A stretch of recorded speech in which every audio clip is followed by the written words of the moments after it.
Why is AC guard better than a stabilizer? Before we talk about this, I would like to put a disclaimer that this only applies to inverter based ACs only.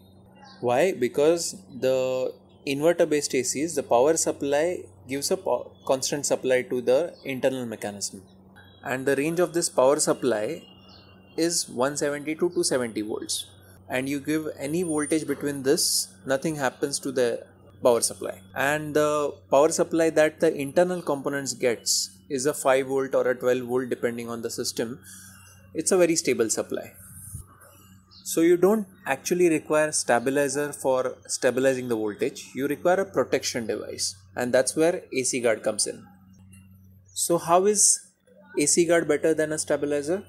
First off, stabilizer takes 2 to 3 seconds to shut off because of its internal mechanisms, whereas AC guard cuts off in a fraction of seconds. In 2 to 3 seconds, a lot can get damaged. Second point, and this is probably the main point of AC guard, that it can withstand double voltage for indefinite period of time.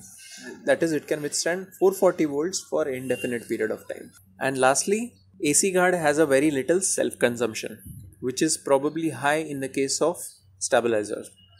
So that's what makes it better than a stabilizer.